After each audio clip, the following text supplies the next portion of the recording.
Hey Southside family, welcome to our podcast. This is Southside, where we get to know more about the families here at Southside. Let's get into it.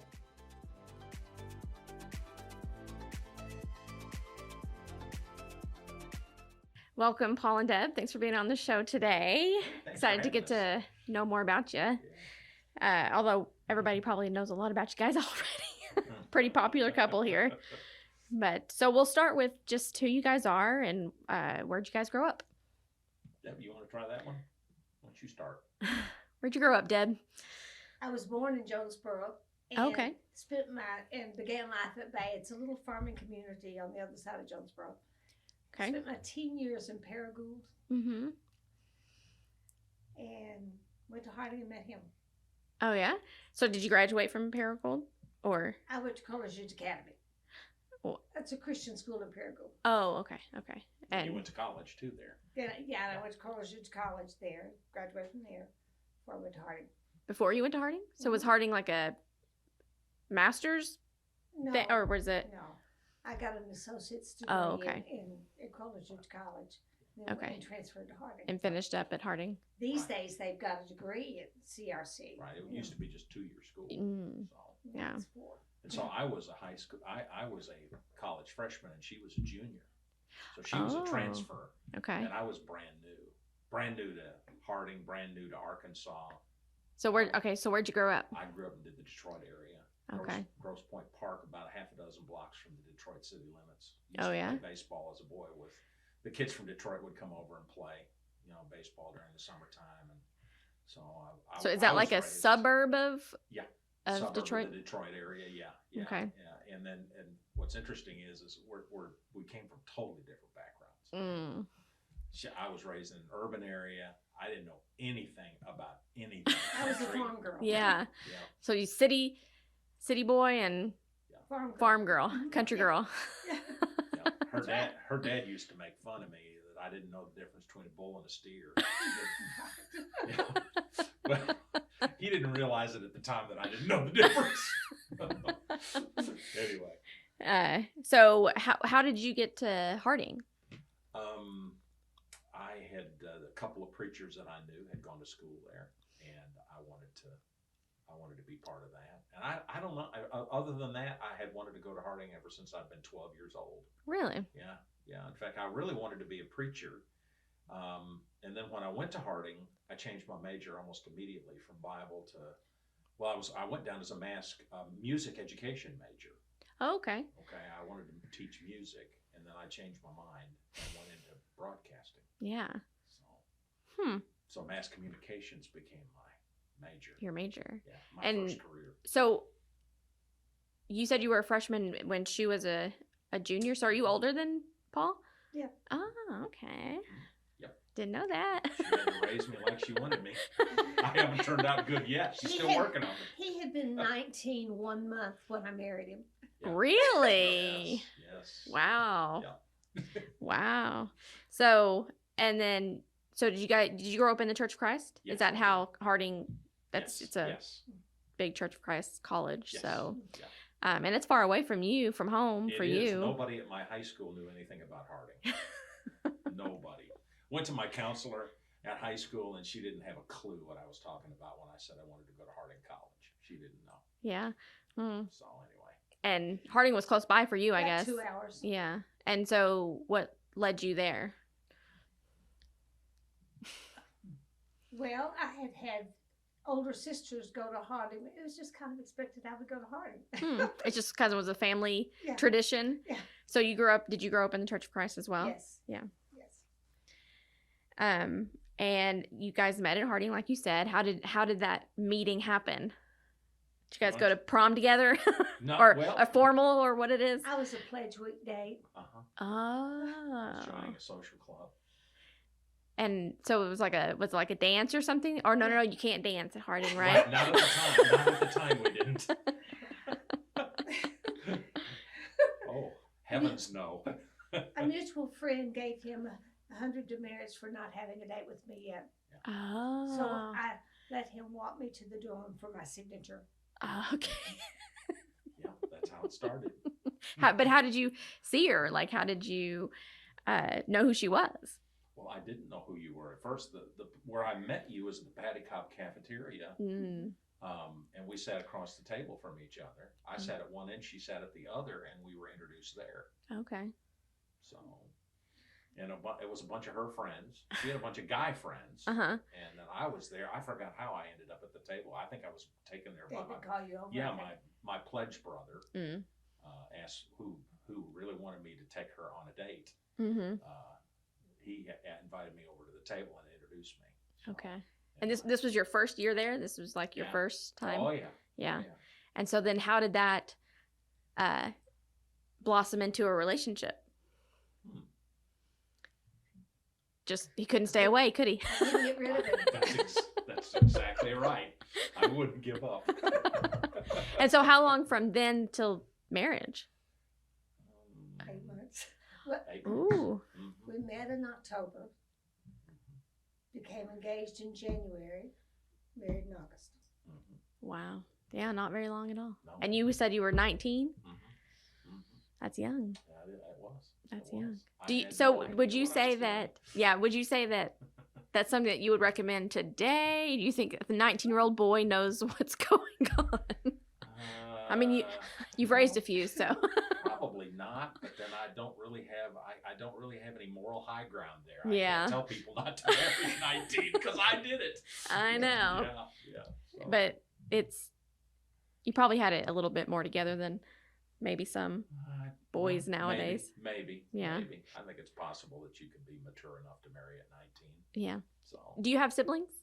I do. I have one brother, younger brother. He's 2 years younger than me. Steve. He preaches in the Detroit area. Oh, okay. At a Church of Christ. So was your dad a preacher, or was he just? Was not. Although he did do some preaching in his early adulthood. Dad was a teacher. He was a school teacher. He taught middle school and junior high, history, social studies, geography, that sort of thing. He started though as a Latin teacher in high school, and then he eventually moved to social studies. Cool. Got his certification to teach those things. So. And he preaches on the side for a church? He didn't for all the time that I knew him. He would fill in occasionally for the preacher if they couldn't find someone to replace him. Replace the preacher. So he would preach, but no, he didn't preach anymore. And so married pretty quick, and then how quick did children come along? 4 years. So you guys graduated and got your degrees and... No, I didn't. Oh, you didn't? Oh, you got your Mrs. degree. I went to work. Did you guys live in married housing at Harding after you got married, or? We had an apartment down Race Street from the campus. Okay. So you had like a few more years. You had pretty much your entire... 3 years. We were there 3 more years. And so did you stop going like right after marriage, or did you continue for a little while? No, we married that summer, and I didn't start back to school in the fall. What were you going to Harding for? What was your degree? Journalism. Oh, that's perfect. Look, you guys have the same kind of interest. Mass communications in general. You could have made like a little team. Actually, I was in radio when we met. I didn't know that. What were you doing? News. Like, did Harding have a radio station? Yes. Oh, okay. Yes. That's awesome.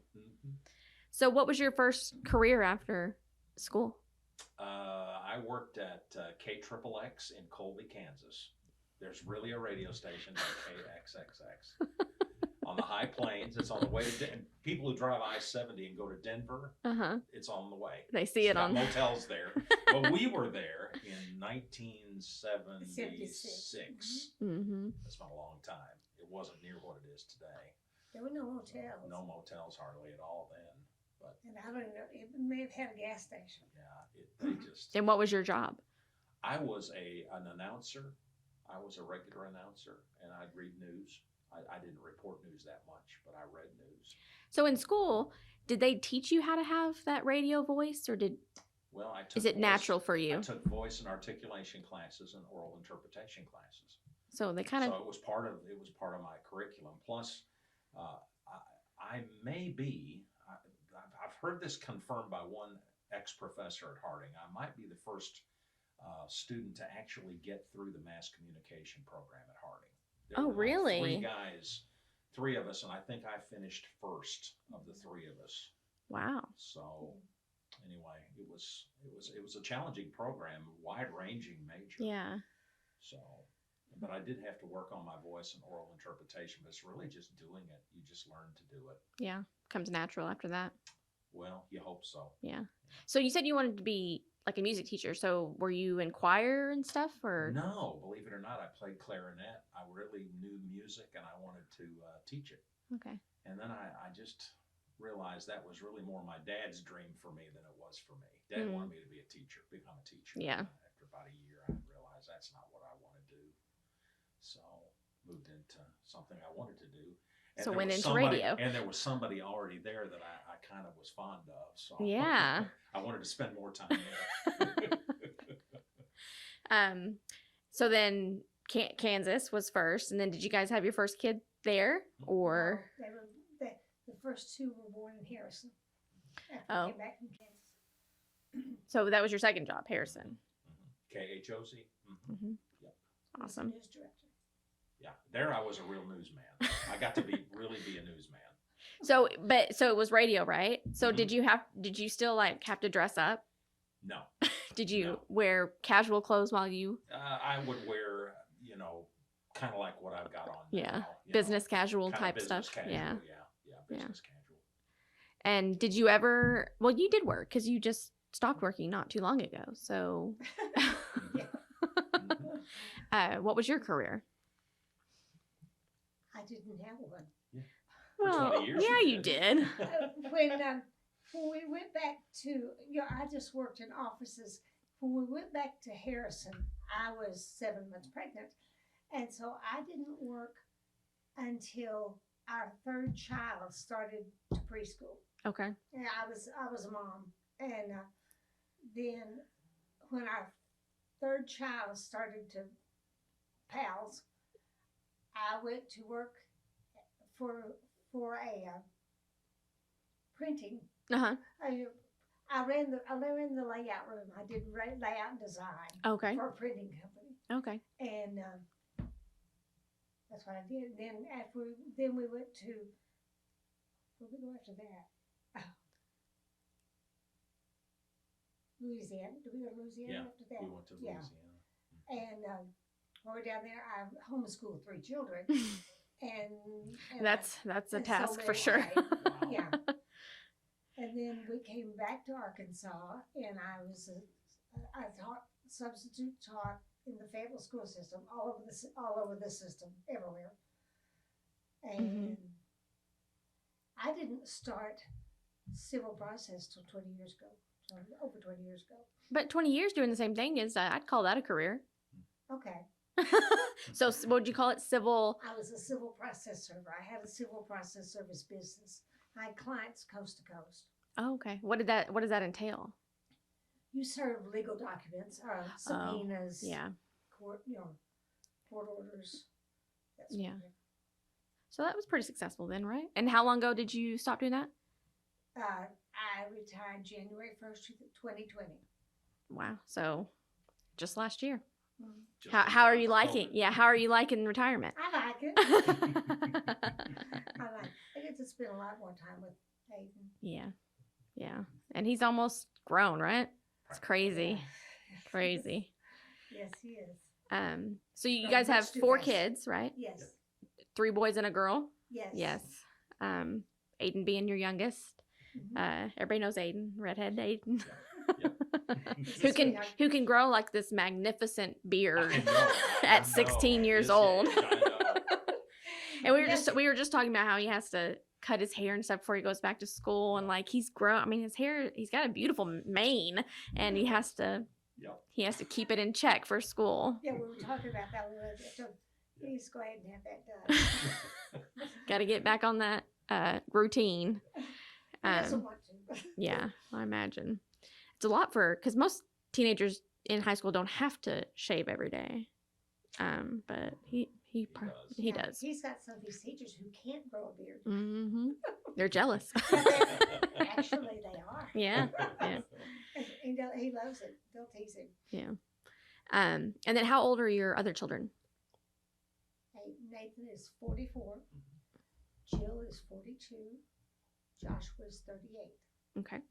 And Aiden will be 17 this fall. Mm-hmm.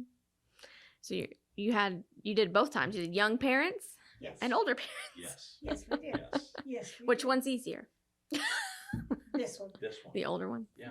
Yeah.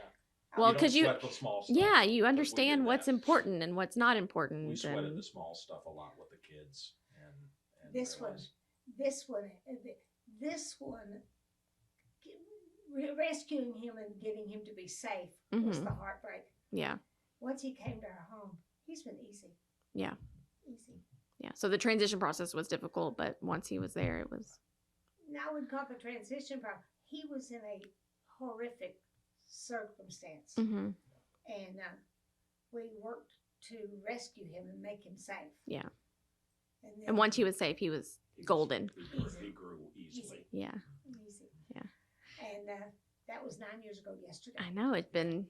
It's the gotcha day, right? Yeah. Yeah. Yes. And so you were in radio, and then when did you start getting into preaching? Well, I started. Actually, I never really got out of it. Even when in Harrison, Mhm. there was a pool of guys that would preach at Churches of Christ, small churches in the area. Mm-hmm. So we'd fill in, and I spent. I've been to a lot of congregations in the Harrison area. I was a deacon at the Belfont Church, which is just south of Harrison, but I preached at Mount Judy in Newton County, where the Heffleys are from. Mm-hmm. And I preached there for a couple of different times for maybe a total of a whole year, maybe 6 months each time, just filling in between Yeah. preachers, doing interim stuff, and working at the radio station too. Then we moved to Birmingham, which was a big move for us, and I worked for a couple of pretty good sized radio stations there as a newsman, as a full blown newsman, a news director at the last place. But again, I was preaching. I was engaged by a church, little rural church Yeah. northeast of town to preach, Red Valley Church of Christ. And then everywhere I had been since, I preached. So Somewhere, yeah. yeah. So when I was at Black Rock, which is in Lawrence County, northeast Arkansas, I was working at KRLW radio in Walnut Ridge. J. Roy Johnson remembers me there, and his parents do, because I used to work there. And then But you came back to preach. I did. I I came back to preach. I didn't come back to work in radio. That was just a way of supplementing my income, because the church wasn't very big. So Yeah. So how did you make your way to Rogers? Well, we moved to Northwest Arkansas in '92, and I preached a local church for 7 years, and then we started a small church, and we did that for about a year or more, maybe 12 to 18 months, something like that. Mm-hmm. Had a wonderful experience, but I was working at the hospital Mm-hmm. as a chaplain, and it was hard to do Yeah. both, and I was blown out. Mm-hmm. The local congregation that I had started with in this area left me just. I was just drained. Yeah. I was exhausted. So I eventually quit doing that. Went to another congregation, the Pleasant Street Church in Springdale, Mm-hmm. and there we found a home. They really were patient, wonderful people. Larry Branham, who preached there for years and years, is still a very special friend of ours. Yeah. And we had a great time. There. I was invited to be on the staff. I turned them down. They asked me 6 months later. I accepted, and then we left and came here in 2006. We came here Labor Day weekend of 2006. Yeah. How did you find Southside? Did you know somebody here, or Jackie. you knew Jackie? Oh yeah. Everybody knows Jackie Chestnut. That's true. So Yeah. I'd been up here and visited him before. Yeah. And we both liked Jackie. We liked the direction that Southside was going, and said, "This is where we." That's how you landed here. Yeah, we wanted something that had classes for the kids. Yeah. We had Aiden. Yeah. And we said, we've got to be No, we somewhere. didn't. Well, that was something we wanted. For Right, Brandon, yeah, yeah. Was to have a class. Yeah. So to have that classroom experience. And how did you first start getting involved once you got to Southside? Were you right off the bat teaching? Yes, just about. Yeah. Yeah. And then about 3 weeks after we moved, it was sometime in October, we came here in early September, Jackie called and said, they need a preacher at Eureka Springs, a East Side church. And so I went up there, and I was only going to fill in until they were without a preacher. And well, I just kept going. They kept wanting me to come back, so I preached there. Yeah. And then on Sunday nights, Jackie needed some help with Sunday night services, so I preached Sunday nights for I don't know how many years. Yeah. And then taught Wednesday class also. Right. And then Southside started providing a small stipend while I was doing that, and that's how I started here. I don't know exactly how many years I've been, getting support from the church here, financial support. Yeah. It's been a while. Yeah. And so here we are. Here we are. Yeah. Major growth. Yeah. Deb, and what sort of ways did you get involved here at Southside? I taught Bible classes for a while, Mm-hmm. and actually I haven't taught since I had that bout with illness. Right. But yeah, I mostly cheer Paula. Support system. Yeah, and that's important. That's very important. Well, and you've got the grandkids coming, which, oh my gosh, Chloe, when she was walking in with her little backpack this past Sunday, it was just the Did most you meet adorable Chloe? thing. Well, I didn't meet her, but I saw her. And the pictures that on Facebook, she's got the chubbiest cheeks and the round eyes. She's just adorable. She is. You'll get no argument from us. We think she is. The doting grandparent. Yes, we are. Yes, we are. And how many grandkids do you guys have? 6. 6. And they range in age from 16 to 3. to 3, and 3 is Chloe, right? Mm-hmm. Awesome. And so this past year and a half has been interesting, right? And No doubt. I was talking to the Brazzles earlier, and it's like we thought we were over, or we were getting over it, and it seems like we're back in it now, and which is sad. But how has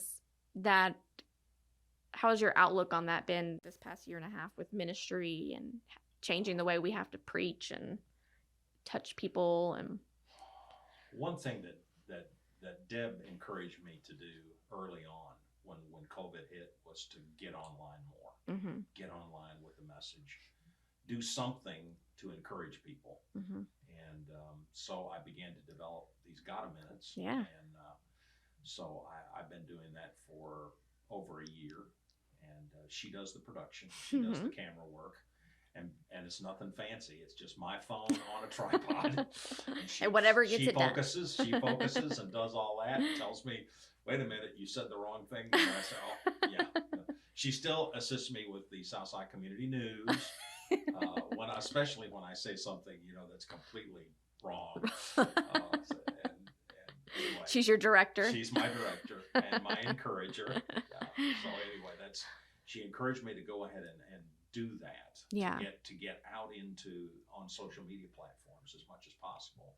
And because we've been involved with that here, I think it's extended the reach of Southside. Yeah. And it's helped a lot of our members too.